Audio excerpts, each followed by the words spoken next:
अशी शिवजयंती आहे.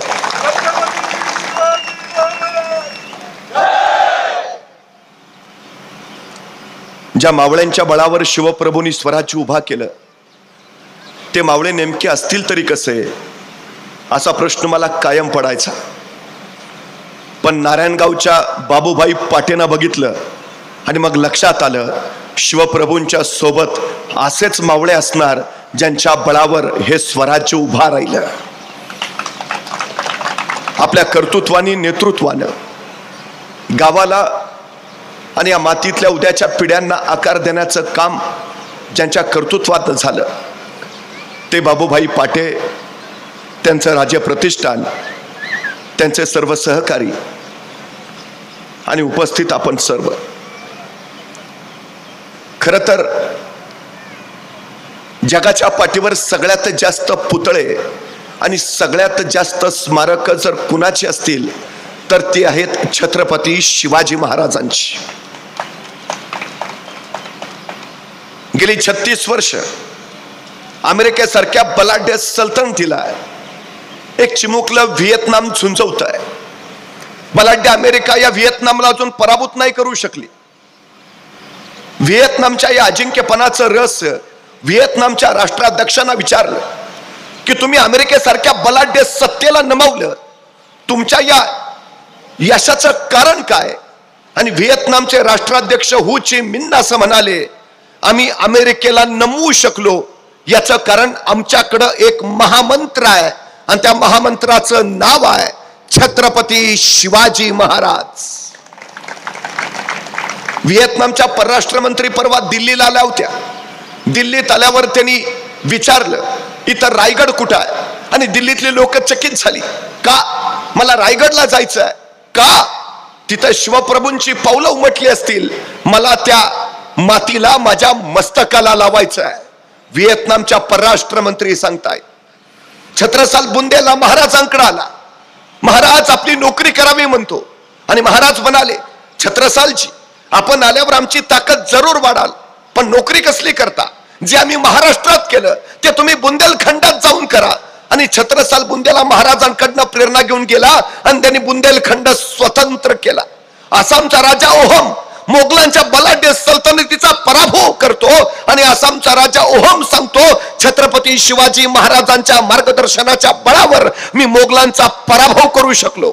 बंगालमध्ये वंगभंग चळवळ सुरू होते आणि वंगभंग चळवळीला गती यावी, प्रेरणा मिळावी म्हणून रवींद्रनाथ टागोर कविता लिहितात, जयोस्तो शिवराय. आणि बंगालच्या वंगभंग चळवळीमध्ये शिवछत्रपतींचा जागर केला जातो आणि चळवळ यशस्वी होते. बंगालमधले कृष्णधन घोष, त्यांचा मुलगा अरविंद, त्यांना असं वाटायचं की माझ्या मुलाला भारतीय संस्कृती नकोच, त्यांनी पाश्चात्य संस्कृतीचा अंगीकार करावा. त्याला लहानपणापासून त्यांनी पाश्चात्य देशात ठेवलं. ते अरविंद तरुण झाले, भारतामध्ये आले, स्वातंत्र्य लढ्यात उतरले आणि नंतर त्या आध्यात्मिक मार्गाकडे वळाले. या कृष्णधन घोषांचे अरविंद म्हणजेच पुढे योगी अरविंद म्हणून ते प्रसिद्ध झाले. या योगी अरविंदांनी बाजीप्रभूंच्या पावनखिंडीतल्या लढाईवर कविता लिहिली आणि त्या कवितेचं वर्णन करताना योगी अरविंद लिहितात, ही लढाई फक्त महाराजांना वाचवण्याची, ही लढाई फक्त स्वराज्य रक्षणाची नव्हती, तर ती भारतीय संस्कृतीच्या रक्षणाची लढाई होती.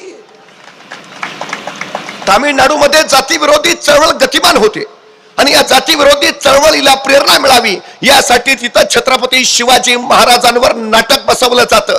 या नाटकामध्ये छत्रपती शिवाजी महाराजांची भूमिका करतात अभिनेते गणेशन, म्हणजे आताच्या अभिनेत्री रेखाचे वडील अभिनेते गणेशन. हे गणेशन छत्रपती शिवाजी महाराजांची भूमिका इतकी अप्रतिम करतात की या नाटकानंतर गणेशन यांना कायम शिवाजी गणेशन असंच म्हटलं जातं. ज्यांनी ज्यांनी शिवरायांचा अभ्यास केला, ज्यांनी ज्यांनी शिवरायांशी नातं जोडलं ते स्वतः शिवराय यांच्यासारखे कृती करत जणू शिवाजी गणेशन सारखे झाले. हे विलक्षण सामर्थ्य शिवछत्रपतींच्या विचारात आहे. महाराष्ट्रामध्ये सामाजिक सुधारणा करण्यासाठी महात्मा ज्योतिराव फुले यांना नायक म्हणून उभा करावे वाटले ते छत्रपती शिवाजी महाराज. या देशाला स्वातंत्र्य मिळावं यासाठी, स्वातंत्र्य चळवळीसाठी आदर्श म्हणून लोकमान्य टिळकांनी उभा केले ते छत्रपती शिवाजी महाराज. गेली 350 वर्ष झाली छत्रपती शिवाजी महाराज इथल्या प्रत्येकाला प्रेरणा देत आहेत. हे सगळ्यात आणि सगळ्यात महत्वाचं. 350 वर्षाचा पथ छत्रपती शिवाजी महाराजांच्या कर्तृत्वाने भारावून गेलेला. याच महाराजांनी या मातीमध्ये स्वराज्य आणि स्वायत्त सार्वभौम राज्य उभा केलं. रायगडावर राज्याभिषेक झाला. शतकानुशतकातून पहिला या मातीत घडलेला हा राज्याभिषेक. 750 वर्षाचं पारतंत्र्य हटलं आणि रायगडाच्या माथ्यावर स्वातंत्र्याचं तेज प्रकटलं ते छत्रपती शिवाजी महाराजांच्या राज्याभिषेकाने. खर तर असंख्यांच्या त्यागाने, असंख्यांच्या पराक्रमाने, असंख्यांच्या समर्पणाने, असंख्यांच्या बलिदानाने हे देखणं स्वप्न या मातीमध्ये शिवप्रभूने अवतरलं. राज्याभिषेकाच्या अगोदर महाराज रायगडावरून निघाले. ते प्रतापगडावर आले. महनमंगल आई तुळजा भवानीचं त्यांनी दर्शन घेतलं आणि आई तुळजा भवानीला सोन्याचं छत्र अर्पण करून महाराजांनी आई तुळजा भवानी समोर महाराष्ट्र धर्मरक्षणाची शपथ घेतली आणि महाराज पुन्हा रायगडाकडे निघाले. तुळजा भवानी समोर महाराजांनी आई तुळजा भवानी समोर महाराष्ट्र धर्माची शपथ घेतली. महाराष्ट्र धर्म, अन्याय अत्याचाराच्या विरोधात धावून जाणं हा महाराजांचा महाराष्ट्र धर्म. राष्ट्र रक्षणाची जबाबदारी स्वतःच्या शिरावर पेलणं हा इथला महाराष्ट्र धर्म. 18 पगड जातींना सोबत घेऊन संघटित सामूहिक शक्तीचा प्रयोग करणं हा इथला महाराष्ट्र धर्म. महाराजांनी तो महाराष्ट्र धर्म इथं निर्माण केला. खरं तर इंग्रजांनी 150 वर्ष आमच्यावर राज्य केलं, पण इंग्रजांनी इथं राज्य करताना इथं मोगलांचं राज्य आधीपासून होतं, पण इंग्रज असे म्हणाले नाहीत आम्ही मोगलांकडनं हिंदुस्थान जिंकून घेतला. इंग्रज असे म्हणाले नाहीत आम्ही गुजरात्यांकडनं हिंदुस्थान जिंकून घेतला. इंग्रज असे म्हणाले नाहीत आम्ही तामिळी लोकांकडनं हिंदुस्थान जिंकून घेतला. इंग्रज असेही म्हणाले नाहीत आम्ही कानडी लोकांकडनं हिंदुस्थान जिंकून घेतला. इंग्रज लिहितात आम्ही मराठ्यांकडून हिंदुस्थान जिंकून घेतला. हिंदुस्थानचं रक्षण करायची जबाबदारी मराठ्यावर, महाराष्ट्रावर होती. छत्रपतींचा हा महाराष्ट्र धर्म होता. मराठे पानिपतावर लढले. का पानिपतावर? का 1 लाख बंगडी फुटली. अब्दाली या देशावर आक्रमण करायला आला होता. हिंदुस्थानवर त्याला राज्य करायचं होतं आणि शिवप्रभूंनी सांगितलेलं पुन्हा या मातीवर परक्याचं आक्रमण नको. मराठे पानिपतावर त्यासाठी भिडले. अब्दालीला धडा शिकवला. मराठ्यांचा पानिपतावर पराभव नाही झाला. अब्दाली तिथून जो गेला, अब्दाली नंतर या हिंदुस्थानात दुसरा कुठलाही परका आक्रमक पुन्हा आला नाही. हे पानिपताच्या युद्धाचं सगळ्यात मोठं यश आहे. सगळ्यात मोठं. मराठ्यांनी अटके पार झेंडे लावले. हे अटक कुठे आहे माहितीये? या देशामध्ये आक्रमक 2 खिंडीत आले. पहिली खिंड आहे बोलनची आणि दुसरी खिंड आहे खैबर खिंड. बोलन मधनं फार लोक आले नाहीत, पण खैबर खिंडी मधनं आले. हे अटक कुठे आहे माहिती आहे?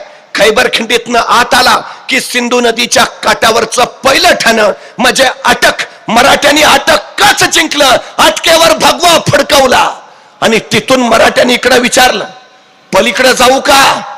काबूल कंदहार वर सुद्धा भगवा फडकवून येतो. हे महाराजांनी सांगितलेल्या महाराष्ट्र धर्माचं सूत्र होत. इथं पुन्हा कुणी येता नाही. अबे करे नावा एक फ्रेंच प्रवासी चौलच्या कार्यालयात महाराजांच्या आला. त्याला राजापूरच्या बंदरात जायचं होतं, पण महाराजांच्या कार्यालयातनं परवाना घेतल्याशिवाय त्याला पुढे जाता येणार नव्हतं. तो चौलच्या करण्यात आला, पण परवाना घेता घेता त्यांनी महाराजांच्या चौलच्या कार्यालयातल्या अधिकाऱ्याला एक प्रश्न विचारला. तुमच्या महाराजांचं स्वप्न काय? तुमच्या महाराजांचं ध्येय काय? तुमच्या महाराजांची महत्वाकांक्षा काय? आणि महाराजांचा अधिकारी म्हणाला आमच्या महाराजांचं ध्येय, आमच्या महाराजांचं स्वप्न, आमच्या महाराजांची महत्वाकांक्षा अहद तंजावर ते तहद पेशावर, सिंधू नदीपासून बंगालचा उपसागर अखंड साम्राज्य उभा करायचं आणि या साम्राज्यावर भगवा डौलानी फडकावत ठेवायचा. हे आमच्या राजांचं ध्येय आहे. काय ध्येय? अहद तंजावर ते तहद पेशावर, सिंधू नदीपासून कावेरीच्या संगमापर्यंत अखंड साम्राज्य उभा करायचं. का मराठी अटकेपर्यंत गेले? पुन्हा या हिंदुस्थानवर कुणी आक्रमक येता कामा नये, येताच कामा नये. खर तर रुमन बाजूला टाकून आपल्या पोलादी हाताने दिल्लीच्या तख्ताला धडका मारणारा हा महाराष्ट्र आहे. अब्दालीच्या पोरांच्या नंगे ठेचून उत्तरे थैमान घालणारा हा महाराष्ट्र आहे. मृत्यूच्या कराल दाढेतही बचेंगे तो और भी लढेंगे म्हणत इतिहासावर स्वतःची मुद्रा उमटवणारा हा महाराष्ट्र आहे. हा महाराष्ट्र घडवला तो शिवप्रभूंनी, तोच हा महाराष्ट्र धर्म आहे. महाराज त्या महाराष्ट्र धर्माची शपथ घेऊन प्रतापगडावर निघाले, रायगडावर आले. इथंच महाराजांचा राज्याभिषेक होणार होता.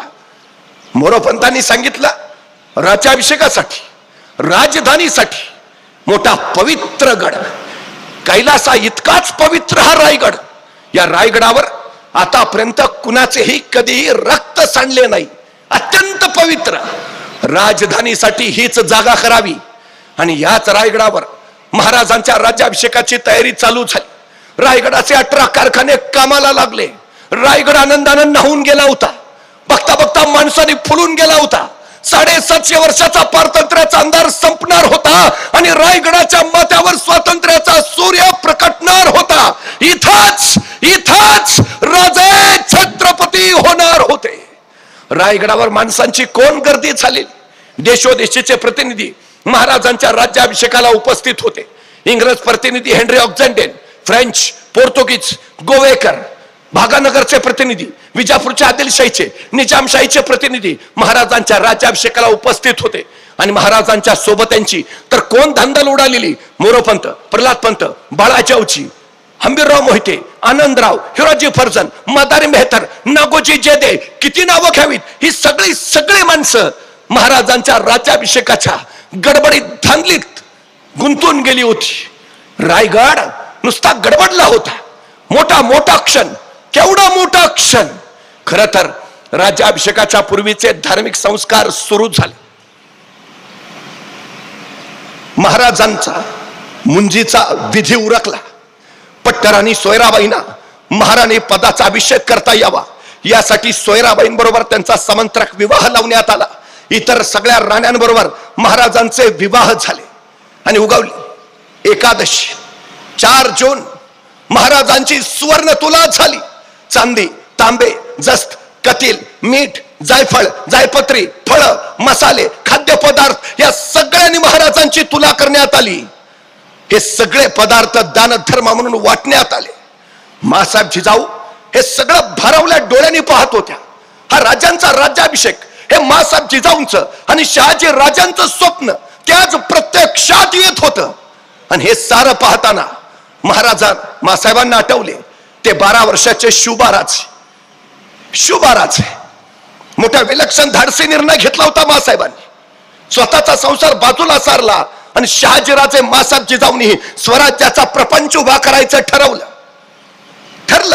थोरले पुत्र संभाजीराजे शहाजी राजांबरोबर बेंगलोरात राहतील आणि धाकटे पुत्र शिवबाराजे मासाहेब जिजाऊंच्या सोबत पुण्यात येतील. संभाजीराजे कर्नाटकात राज्य विस्तार करतील तर धाकटे शिवबाराजे महाराष्ट्रात राज्य उभा करतील. 12 वर्षाचे शिवबाराजे मासाहेब जिजाऊंच्या सोबत पुण्याकडे यायला निघाले. यावेळी एका 12 वर्षाच्या पुत्राला एका पित्यानं काय द्यावं. आमचा मुलगा जर कुठे निघाला तर आम्ही काय देतो. डबा वेळेवर खा. आणखीच काळजी असेल तर आई सांगते नीट जा नीट ये. फारच काळजी असेल तर म्हणते बसमध्ये बसताना मधल्याच सीटवर बस. बाळ म्हणतं का नाही, पुढनं कुणी ठोकलं तरी तू सुरक्षित, मागणं कुणी धडकलं तरी तू सुरक्षित. बाळा तू जगला पाहिजे. मग 12 वर्षाच्या पुत्राला एका पित्याने यावेळी काय दिलं.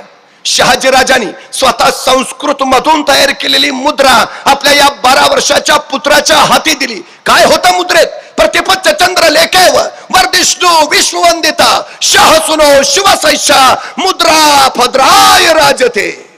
एक पिता आपल्या पुत्राला काय सांगतोय. प्रतिपदेच्या चंद्राच्या कलेप्रमाणे तुमचं राज्य वाढत जाईल आणि एक दिवस ते विश्वाला वंदनीय होईल. कोण खात्री आहे, कोण विश्वास आहे. शहाजीराजे असं नाही म्हणाले जमेल का, कराल का, होईल का. सवालच नाही, जमणारच. आपल्या पोरांच्या चुका काढण्यापेक्षा त्यांचं कौतुक करायची संधी शोधा, म्हणजे पोरं इतिहास घडवतील. शहाजीराजांनी दिलेला हा सगळ्यात मोठा मंत्र आहे, सगळ्यात मोठा. आणखी काय दिलं शहाजीराजांनी?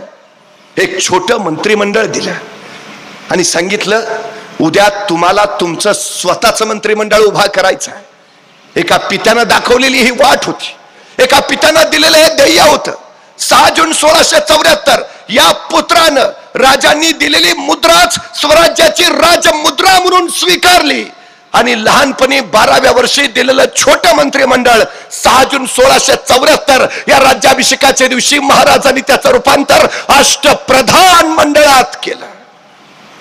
हे अष्टप्रधान मंडळ, अष्टप्रधान मंडळाचे 2 भाग पडतात, एक लष्करी प्रशासन आणि दुसरा मुलकी प्रशासन. देश रक्षणासाठी लष्कर महत्वाचं. मग महाराजांच्या अष्टप्रधान मंडळात लष्करातली किती माणसं आहेत? फक्त 1 आणि बाकीचे 7 मुलकी प्रशासनातले, सिव्हिल ऍडमिनिस्ट्रेशन मधले आहे.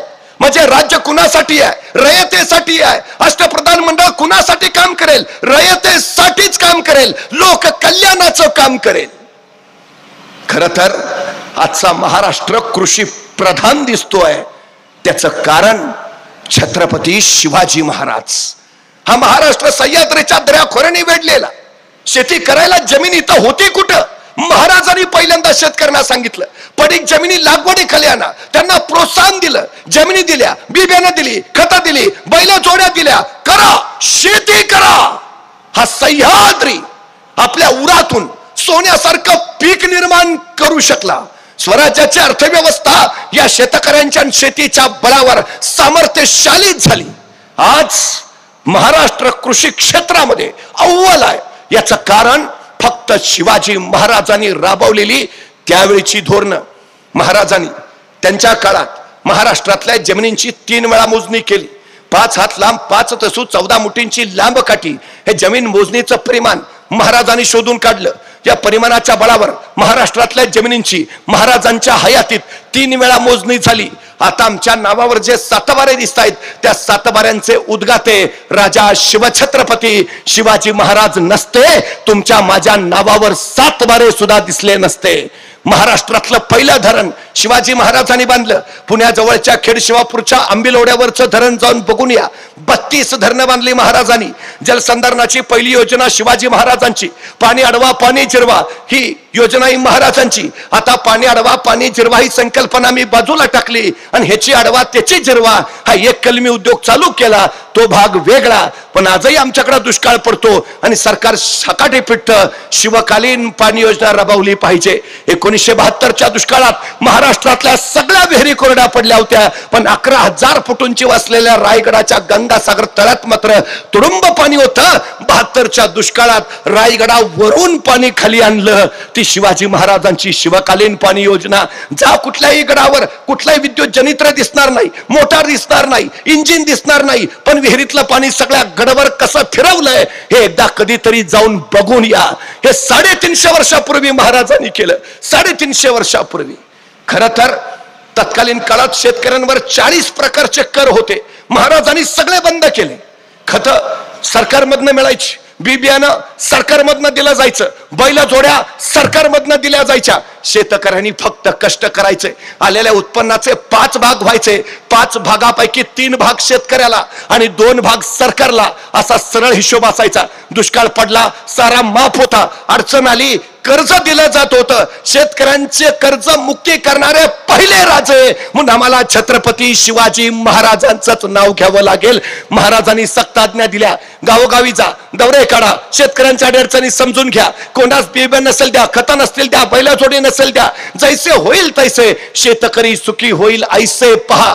अहो तत्कालीन काळात आसमानी प्रचंड कोसळलेली, सुलतानी तर होतीच. दुष्काळ इतका भयानक पडलेला की जगण्यासाठी माणसाची नजर मेल्या जनावराच्या प्रेतावर पडू लागली आणि भुके पोटी बापाची नजर पोराच्या मांसावर जाऊ लागली. पण अशा भयान दुष्काळातही महाराष्ट्रातल्या शेतकऱ्यानं छत्रपती शिवाजी महाराजांच्या काळात आत्महत्याच केली नाही. हे शिवशाहीचं सगळ्यात मोठं यश आम्हाला मानावंच लागेल. महाराजांनी मातीत नव्हे मातीसाठी इथल्या माणसांना मरायला शिकवलं.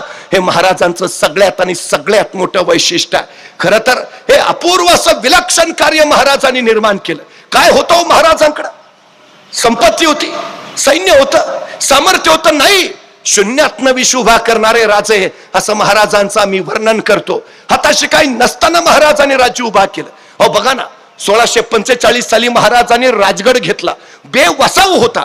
आता घेतला तर बांधायला हवा, बांधायचे तर पैसे हवेत, आणि महाराजांकडे ते नव्हते. मग महाराज असं म्हटले का?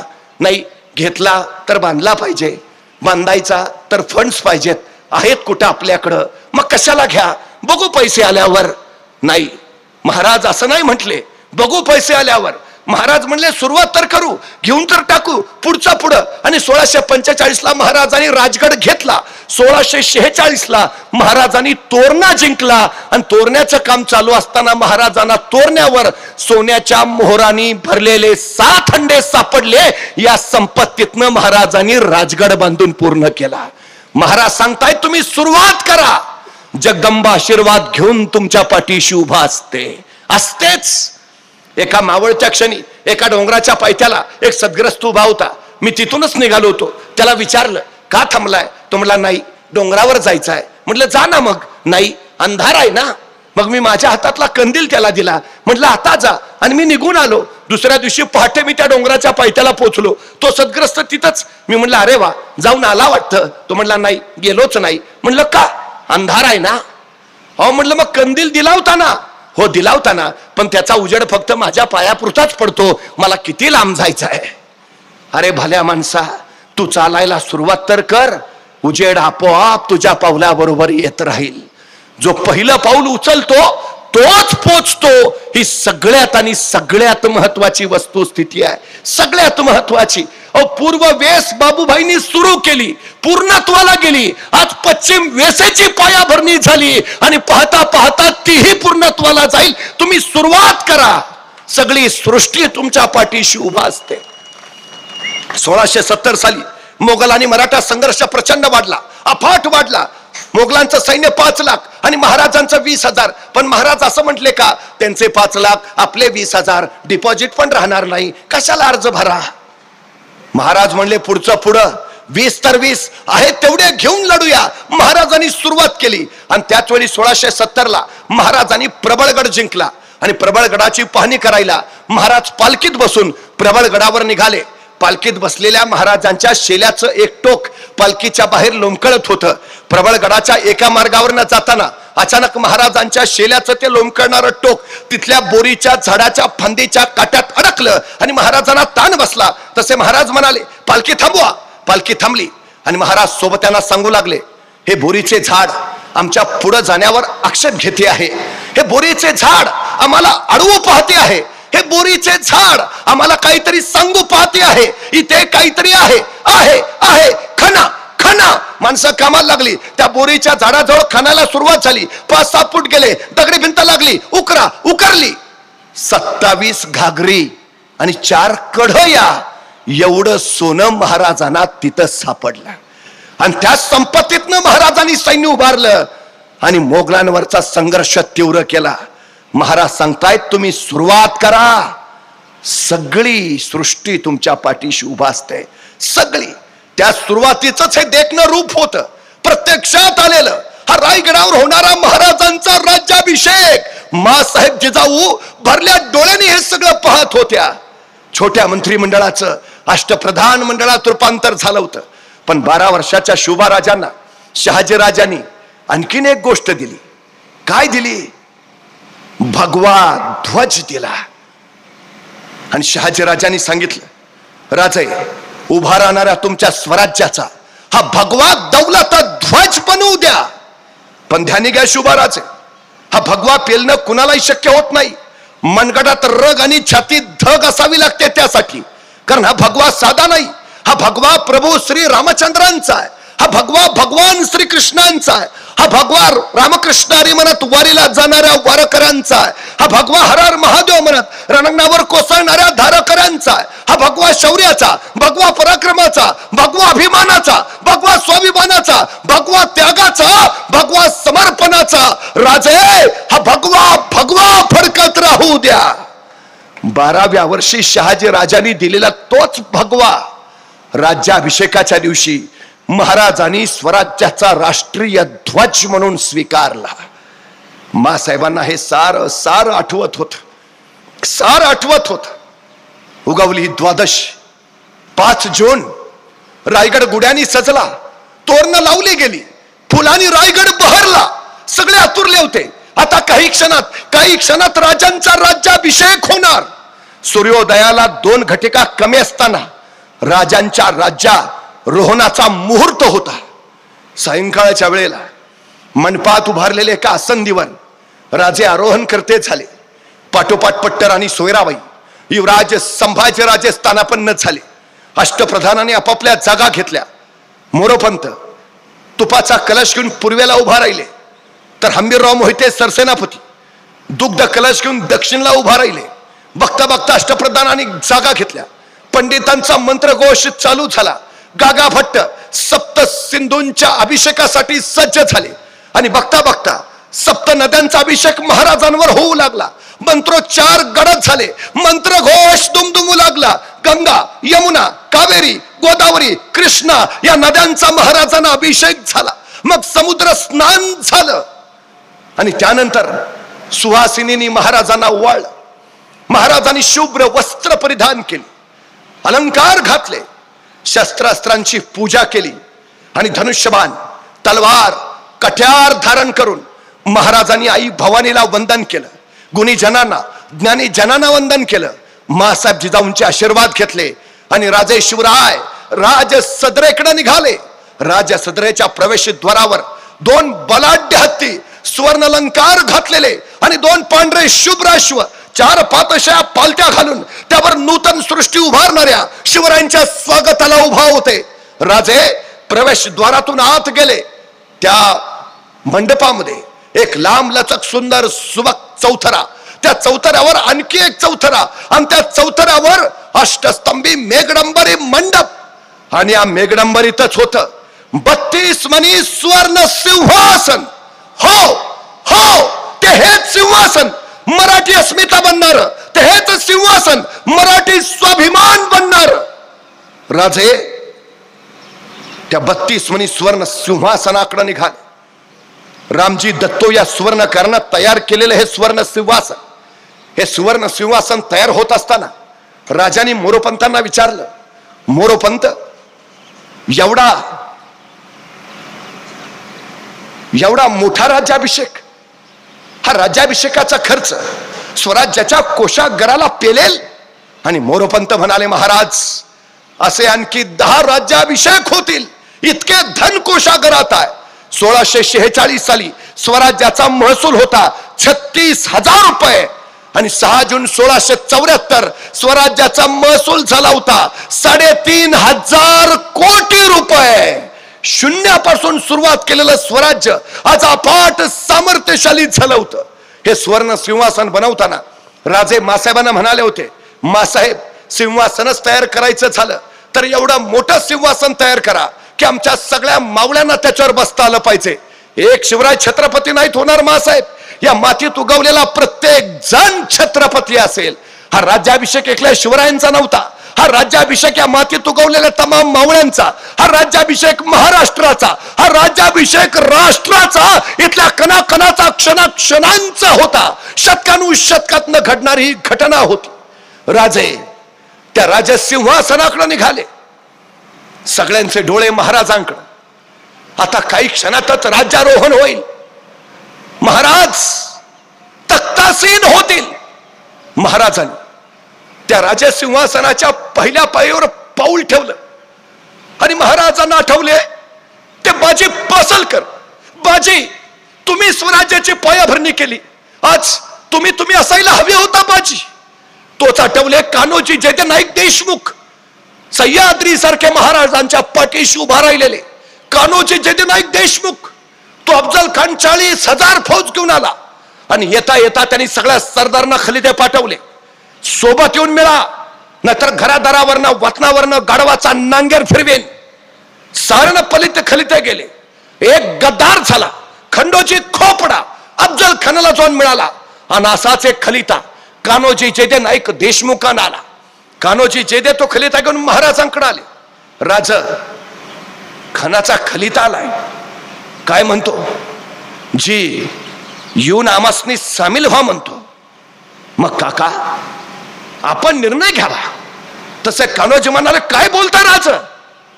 कान्होजी काका, तुमच्या वतनाचा प्रश्न आहे, तुमच्या जहागिरीचा, तुमच्या पोराबाळांचा प्रश्न आहे, आपण निर्णय घ्यावा.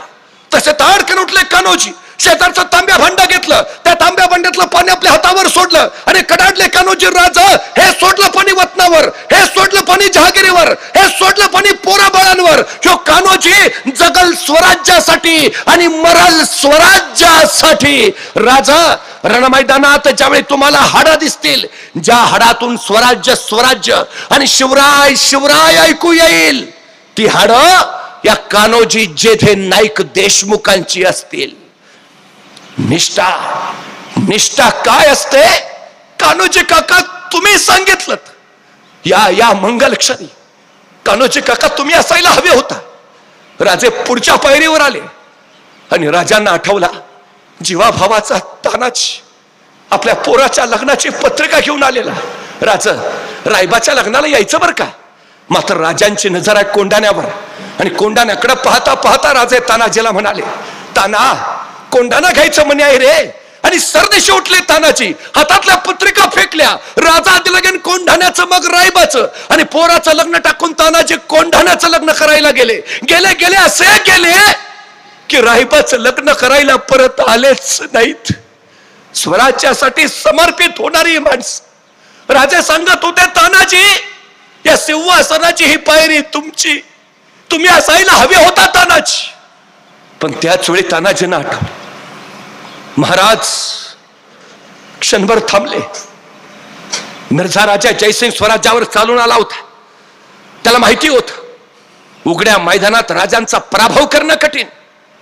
त्यांनी ओळखलं, राजांचा जीव गडात नाही, राजांचा जीव किल्ल्यात नाही, राजांचा जीव प्रांता प्रदेशात नाही.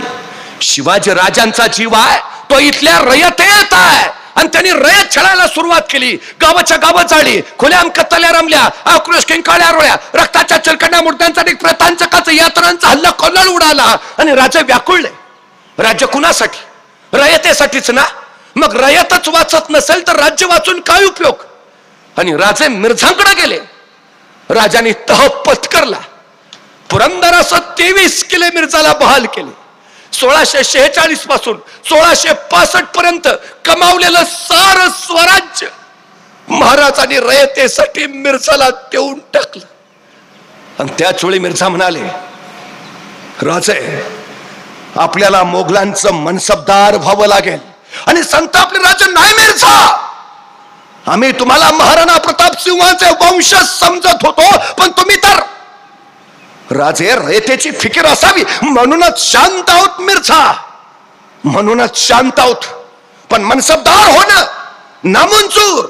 यासाठी नाही अट्टास केला की मोगलांची लाचारी पत्करावी आम्ही, यासाठी नाही आमच्या मावळ्यांनी बलिदान दिलं की तुमचे मांडलिक व्हावं आम्ही, यासाठी नाही हा प्रपंच मांडला की तुमच्या पुढे झुकावं आम्ही.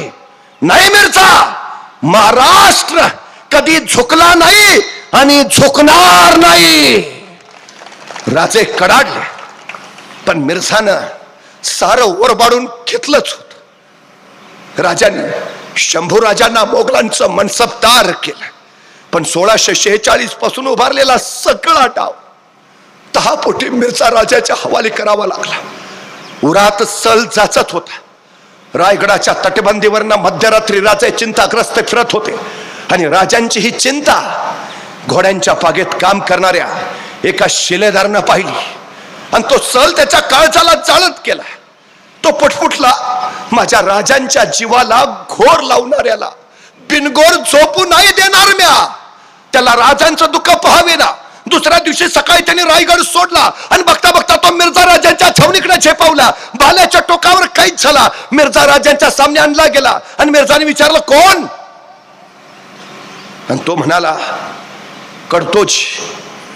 कडतोजी गुजर. कुठून आला? जी शिवाजी राजांकडनं. का? आपली चाकरी करावी म्हणतो. नामुमकिन. राजांची माणसं तुटतील पण फुटतील कुठली? नामुमकिन. तसा कडतोजी म्हणाला तसं नव्ह जी, पण आता तुमच्या तडाक्यातनं आमचं राजा काय वाचणार आहे ती का? त्यांच्या बरोबर मरण्यापेक्षा तुमच्या बरोबर जगलेलं नाही का चांगलं, म्हणून आलोय तुमच्याकडं, घ्या की चाकरीत. मिर्झाला पटलं आणि कडतोजी मिर्झाच्या चाकरीत सामील झाला. पण कडतोजीच्या उरात डाव दुसराच शिजत होता. 2 दिवस गेले आणि तिसऱ्या दिवशी कडतोजीला संधी मिळाली. दस्तुरकुता मिर्झा राजाच्या छावणीला पहारा द्यायची जबाबदारी या कडतोजीवर सोपवण्यात आली. पहिला प्रहर संपला, पहारे बदलण्यात आले आणि दुसऱ्या प्रहराच्या पहाऱ्याला हा कडतोजी मिर्झा राजांच्या छावणी बाहेर आला. आजूबाजूचा त्यांनी कानोसा घेतला. सारा शांत, सन्नाटा, स्मशान शांतता. दूरवर कुठेतरी कुत्र्याच्या केकाटण्याचा आवाज, नाहीतर पारेकऱ्याच्या जागते राहोच्या आरोळी, पण बाकी सारं शांत. कडतोजीनं अलगेच मिर्झा राजाच्या छावणीचा पडदा सरकवला. आत बघितलं. मिर्झा निर्धास्त निद्रिस्त झाला होता. कडतोजीने पुन्हा एकदा कानोसा घेतला. मिर्झा राजाच्या छावणीभोवती एक फेरी मारली. सगळं शांत, हालबेल. आणि बघता बघता कडतोजी परत मिर्झा राजाच्या छावणीच्या पडद्याजवळ आला. अनेक क्षणा तिकडे तिकडे बघत वाऱ्यासारखा हात शिरला, कमरेचा खंजीर काढलं आणि मिर्झा राजाच्या मस्तकातून उभारला. कडाटला, माझ्या राजांच्या जीवाला घोर लावणाऱ्याला बिनगोर झोपू देत नाही आम्ही, आणि खंजीर चालवणार तोच पोलू. त्याचा उजेड खंजीरवर पडला. खंजीर चमकलं. पारेकरी कडाटले. दगा दगा दगा. मिर्झा कडबडून जागा झाला. कडतोजीचे हात वरच्यावर पकडले गेले. कडतोजी जेरबंद झाला. थरथरता मिर्झा म्हणाला, या मिर्झावर वार करायची हिम्मत, ही तुझी जिगर. तसा कडतोजी कडाडला. मिर्झा, वाघ आणि मराठे उगा कुणाच्या वाट्याला जात नाहीत, पण कुणी डिवचलं तर फाडल्याशिवाय राहत नाहीत. मिर्झा, एक डाव खुला सोड, नाही उभा कापला तर कडतोजी नाव सांगणार नाही. कडतोजीचा तो द्वेष आणि तो जोश. मिर्झा संतापला. शमशेर लाव हमारे. आजूबाजूच्यांना वाटलं बहुतेक आता कडतोजीची गर्दन मारलीच जाणार. मिर्झा राजांची ती राजपुती शमशेर आली. कडतोजी नुसता फुलत होता. माझ्या राजाच्या जीवाला घोर लावणाऱ्याला बिनघोर झोपू देत नाही आम्ही. पण तोच राजपुती शमशेर आली आणि अचानक मिर्झाने पवित्रा बदलला. अचानक मिर्झा म्हणाला, रुक जाओ. कडतोजी थबकला आणि मिर्झा म्हणाला, जाऊन सांगा तुमच्या राजांना, ज्या राजांकडं तुमच्यासारखी माणसं, त्या राजांचा कुणी पराभव नाही करू शकत. हा मिर्झाही नाही. आणि कडतोजी तिथून रायगडावर परतले. कडतोजींचा हा प्रताप राजांना कळाला होता आणि भर दरबारात राजा म्हणाले, कडतोजी, अहो कोण प्रताप गाजवला तुम्ही? आजपासून तुम्ही कडतोजी नाही, आजपासून तुम्ही प्रतापराव. प्रतापराव, आमचे प्रतापराव गुजर. आणि कडतोजीला महाराजांनी प्रतापराव ही पदवी दिली. खर तर महाराणा प्रताप सिंहजी हे महाराजांचे आदर्श. जिथं अफजल खान फाडला त्या गडाला महाराजांनी प्रताप सिंहांचंच नाव दिलं, प्रतापगड. रायगडावरच्या बालेकिल्ल्याच्या दिवाणखान्यात कायम महाराणा प्रताप सिंहांची तस्वीर असायची. महाराज त्यांना आदर्श मानायचे. त्या महाराणा प्रतापांची जिगर दाखवलीत तुम्ही कडतोजी. तुम्ही प्रतापराव, प्रतापराव. काय ती जिगर असेल. दुश्मनाच्या छावणीत एकटा घुसायची आणि त्याला पार कापू म्हणायची. ही जिगर महाराणांच्यात होती. जहांगीर नावाचा औरंगजेबाचाच मोगल भामासी एकदा महाराणा प्रताप सिंहकडे धावत धावत आले. ठाकूरजी, गजब झाला. क्या हुआ? जहांगीर येतोय, 1 लाखाची फौज घेऊन येतोय. बरमग, अहो बरमग काय आपल्यावर हल्ला करायला येतोय? अरे हो की मग. अहो असं काय करताय ठाकूरजी? 1 लाख येत आहेत. अरे हो की मग. अहो आपले फक्त 15,000 आहेत. बरमग, अहो असं काय करता? त्यांचे 1 लाख आहेत, आपले फक्त 15,000 आहेत. हो की मग. अहो ठाकूरजी, त्यांचे 1 लाख आहेत, आपले फक्त 15,000 आहेत, कसे टिकणार? असं आहे का? मग चला मी येतो तुमच्या बरोबर. मी येतो तुमच्या बरोबर. त्याने काय होईल? 15,000 1 हो. अहो ते 1 लाख आहेत. महाराणा प्रताप म्हणले तसं नाही, मी 1 लाख आणि तुम्ही 15,000. किती झालो? 1,15,000. अरे ते तर फक्त 1 लाख आहेत. चला, ही स्वतःला 1 लाख समजायची जी जिगर आहे ना, ती जिगर घेऊन गेले होते कडतोजी. म्हणून महाराजांनी सांगितलं, तुम्ही तो प्रताप गाजवलात, तुम्ही प्रताप राहा. राज्याभिषेकाला अवघे 6 महिने बाकी होते आणि त्याच वेळी रायगडासाठी कुठलाही संकट नको, कुणा शत्रूचं विघ्न नको. म्हणून महाराष्ट्र बिनधोक करायची जबाबदारी महाराजांनी या प्रतापराव गुजरांवर सोपवली. सरसेनापती प्रतापराव गुजरांवर. स्वराज्यासाठी सगळ्यात जास्त लढाई केलेले सरसेनापती, स्वराज्याला सगळ्यात जास्त प्रांत जिंकून देणारे सरसेनापती, महाराजांचा उजवा हात मानले जाणारे सरसेनापती. महाराजांनी विश्वासाने सांगितलं, रायगडावरचा राज्याभिषेक बिनघोर पार पडला पाहिजे. सरसेनापती, महाराष्ट्र सुखरूप करा. आणि प्रतापराव आपली फौज घेऊन महाराष्ट्राच्या सीमा बिनघोर करत निघाले.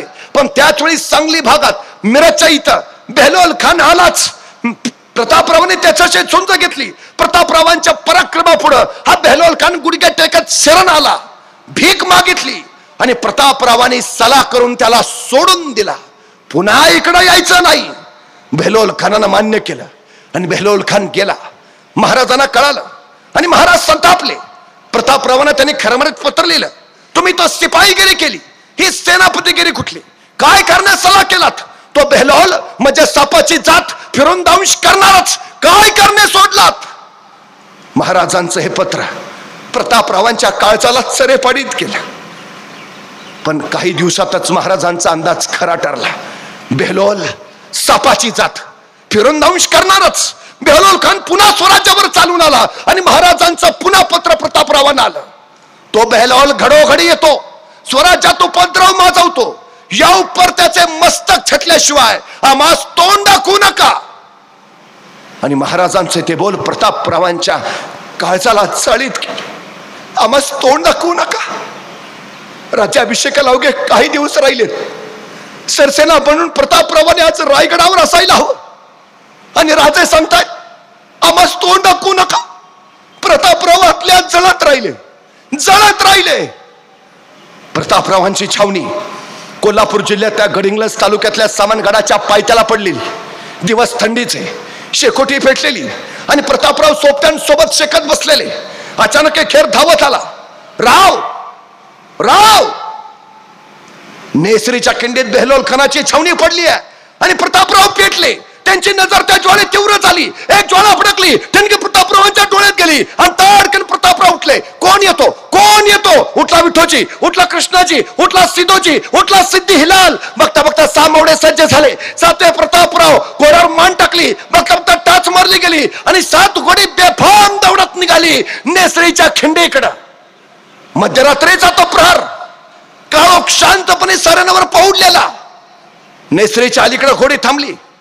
फुरफुरणारी घोडी शांत होई तो प्रतापरावांनी चौबोते नजर टाकली. बेहलोल खानाची छावणी शांत निद्रिस्त झालेली, सेना सागर निद्रिस्त. आणि अचानक हरहर महादेवची किलकारी घुमली आणि 7 वीर त्या बेहलोल खानाच्या सेना सागरात घुसले. सपासप कत्तली चालू झाल्या. आक्रोश किंकाळ्या हरवल्या. रक्ताच्या चिरकांना मुर्द्यांचा ढीग आणि कचकोश.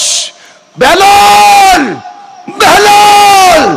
प्रतापरावांना फक्त बेहलोल बेहलोल हवा होता. शमशेर सपासप फिरत होती. घालून आगवर आग, आग बाजूनी शमशेर उसळली सहस्त्र क्रूर इमानी. गर्दीत लोपले 7 जीवते मानी. खग 7 जळाले अभिमानी वनव्यात.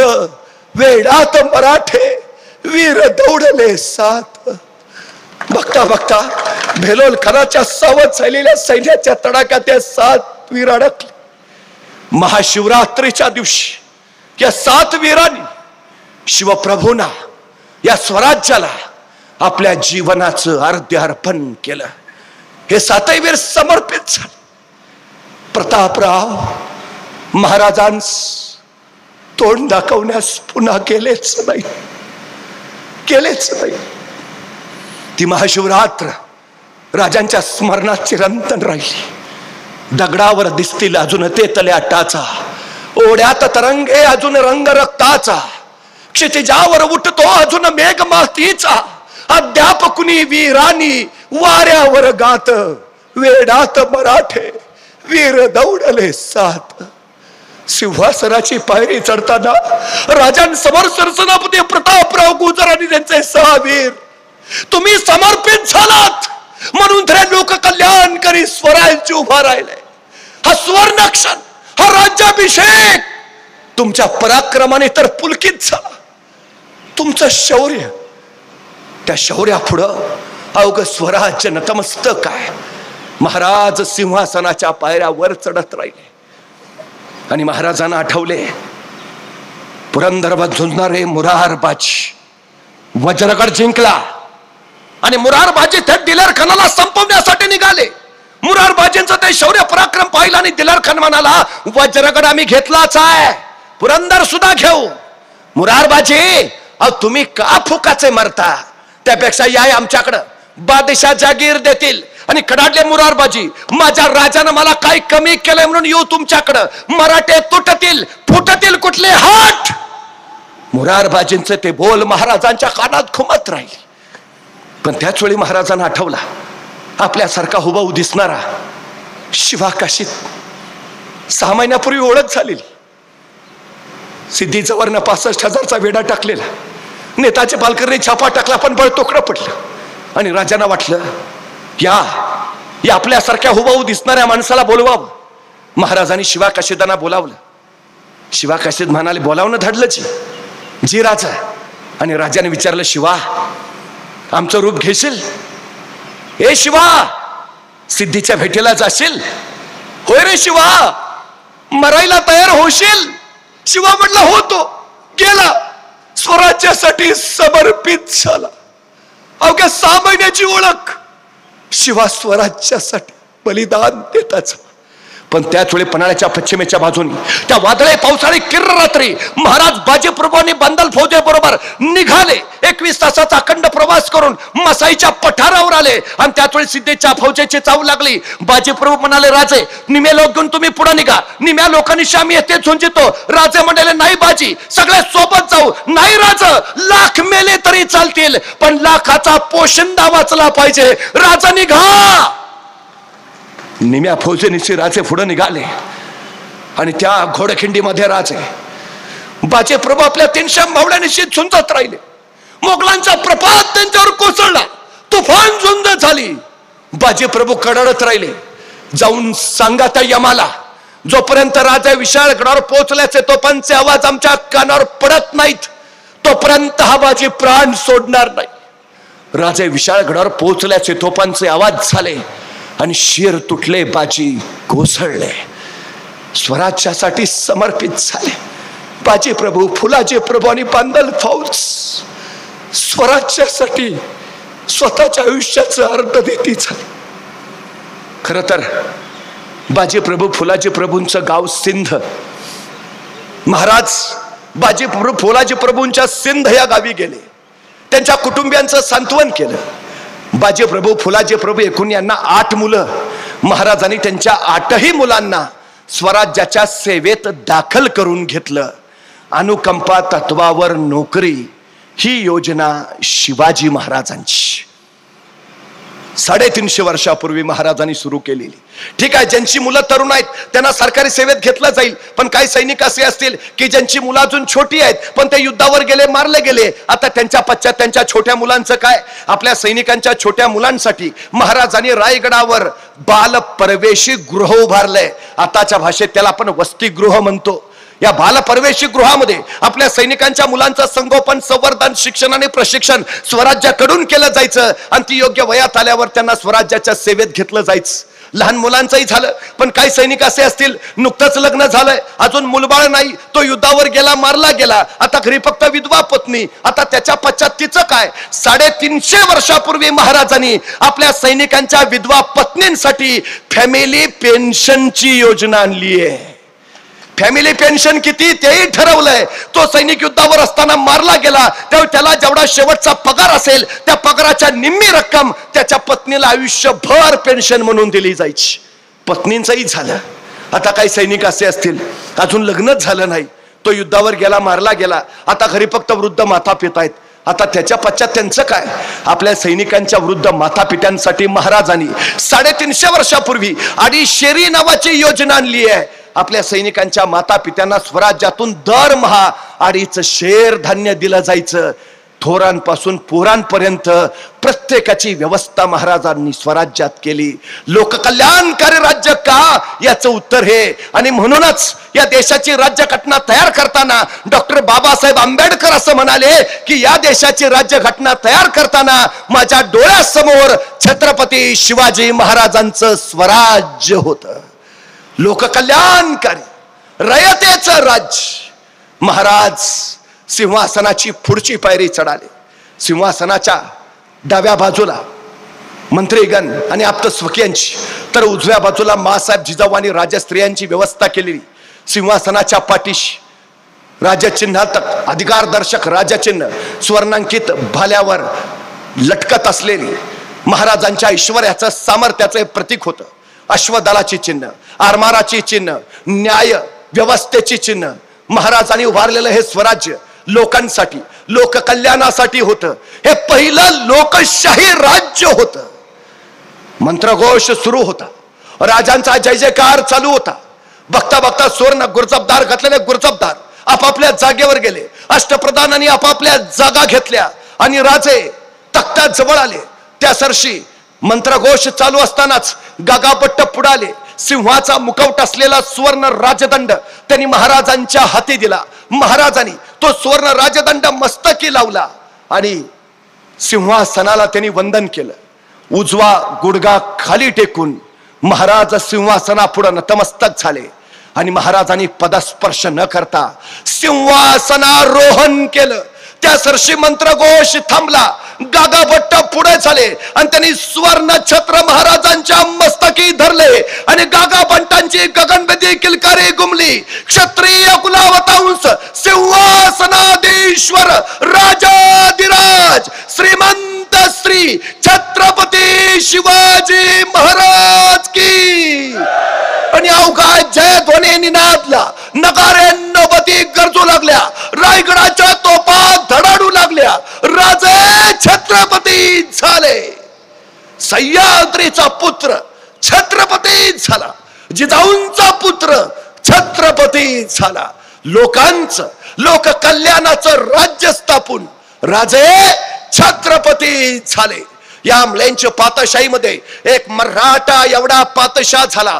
ही गोष्ट काही साधी झाली नाही असं बखरकारांनी त्याचं वर्णनही केलं. राजांनी राज्य स्थापन केलं. रायगडाच्या माथ्यावरचा रेशमी भगवा आभाळाला गरजत सांगू लागला. शतकानुशतकातली ही एक विलक्षण घटना घडली. राजे छत्रपती झाले. जणू आभाळ पुरत भगव भगव झालं. हा नवा सूर्योदय होता लोककल्याणकारी राज्याचा. महाराजांनी शिवराई नावाची नाणी पाडली. राजव्यवहार कोशाची निर्मिती केली. नवीन शक चालू केला. युग प्रवर्तक राजे, राष्ट्र निर्माते राजे छत्रपती शिवाजी महाराज. बालेब किल्ल्यापासून जगदीश्वराच्या मंदिरापर्यंत महाराजांची मिरवणूक निघाली. गरजत वाजत जय ध्वनीच्या जय जय करत सुवर्ण पुष्प उधळत महाराजांची ही मिरवणूक चालली. महाराजांनी भेदभाव रहित स्त्रियांचा सन्मान राखणार, 18 पगड जाती 12 बोलतेदार सगळ्या जाती धर्मांना समान मानणार हे विलक्षण राज्य निर्माण केलं. खरं तर रवींद्रनाथ टागोर एका ठिकाणी असं म्हणतात, मुळातच हा देश विविध जाती पंथ आणि धर्मांचा. या सगळ्यांना एकत्र आणणं कठीण. हे एकत्र आले तर त्यांच्यात एकत्व निर्माण करणं कठीण. आणि एकत्व निर्माण जरी झालं तर त्यांच्यात राष्ट्रीयत्व निर्माण करणं महाकठीण. पण हे अत्यंत महाकठीण कार्य छत्रपती शिवाजी महाराजांनी इथं प्रत्यक्षात उतरवून दाखवलं. राजांचं राज्य हे नैतिक मूल्यांच तत्वांच. सध्याचं राजकारण अर्थकारणावर अवलंबून आहे, पण महाराजांचं राजकारण हे नैतिक मूल्यांवर अवलंबून होतं. जगातला पहिला सर्जिकल स्ट्राईक महाराजांनी पुण्याच्या लाल महालावर केला. शाहिस्ताखानाची बोटं छटली आणि वाऱ्यासारखे आलेले महाराज तीरासारखे निघून गेले. काही वेळानंतर लाल महालातला गोंधळ संपला आणि शाहिस्ताखानाची एक बहीण धावत धावत शाहिस्ताखानाकडे आली. भाईजान, भाईजान, मेरी बेटी गायब है, मेरी बेटी गायब है भाईजान. त्यावेळी शाहिस्ताखान तिला म्हणाला, शिवाजीराजांची माणसं तुझ्या पोरीला पळवणार नाहीतच, पण जर चुकून तसं काही घडलं असेल तर बेफिक्र राहा, शिवाजीराजे पोटच्या लेकी सारखीच तिची काळजी घेतील. कोण बोलताय? कट्टर वैरी शाहिस्ताखा. हे आहे महाराजांचं चारित्र्य, हे आहे स्वराज्याचं चरित्र. आज छत्रपती शिवाजी महाराजांचा जागर करताना छत्रपती शिवाजी महाराजांच्या विचारांवर आणि छत्रपती शिवाजी महाराजांच्या कृतीवर पावलं टाकत जाणं हे आपलं कर्तव्य. गेली 16 वर्ष हा शिवजयंतीचा उत्सव होतो आहे. शिवविचार आपल्यापर्यंत पोहोचत आहेत. पण काल बाबूभाईंनी एक कळकळीची विनंती केली की सर, तरुण पिढी व्यसनाच्या जाळ्यात अडकली आहे, त्यांना यातून बाहेर काढायला हवं. नाहीतर छत्रपतींचा जागर मानणारे हे तरुण जर ऐन तरुणपणी बापाच्या खांद्यावर प्रेत म्हणून जात असतील तर या साऱ्याचा उपयोग तरी काय? कुठं कुठं ग्रामीण भागामध्ये सुद्धा ड्रग्सचे अड्डे सापडायला लागले. पानपट्टीवर नको त्या गोष्टी मिळायला लागल्या. आमच्या पोरांकडे कुठलं ध्येय उरलंच नाही. स्वतःत असलेली ऊर्जा कुठं खर्च करावी त्याला कळत नाही आणि मग त्या निराशेत तो नशेला जवळ करतो आणि स्वतःचं आयुष्य उद्ध्वस्त करून टाकतो. मला प्रश्न पडतो, 30 वर्षाच्या पोराला हार्ट अटॅक येतो, 35 वर्षाच्या पोराच्या किडन्या बाद होतात, 22व्या वर्षी पोराला ब्रेन स्ट्रोक होतो. हा काय प्रकार आहे? कुठली पिढी आपण तयार करतो? जगाच्या पाठीवर असं यंत्र नाही ज्या यंत्रात भाकरी टाकली की रक्त तयार होऊन बाहेर पडतं. असं अलौकिक आणि अद्भुत शरीर नावाचं यंत्र आम्हाला परमेश्वरानं दिलंय. त्या शरीराची काळजी करणं, त्या शरीराबद्दल कृतज्ञ राहणं ही आमची सगळ्यात मोठी जबाबदारी. पण दुर्दैवाची गोष्ट अशी आहे, माणसं स्वतःच्या चष्म्याची जेवढी काळजी घेतात तेवढी स्वतःच्या डोळ्यांची काळजी घेत नाहीत. माणसं स्वतःच्या मोबाईलची जेवढी काळजी घेतात तेवढी स्वतःच्या हृदयाची काळजी घेत नाहीत.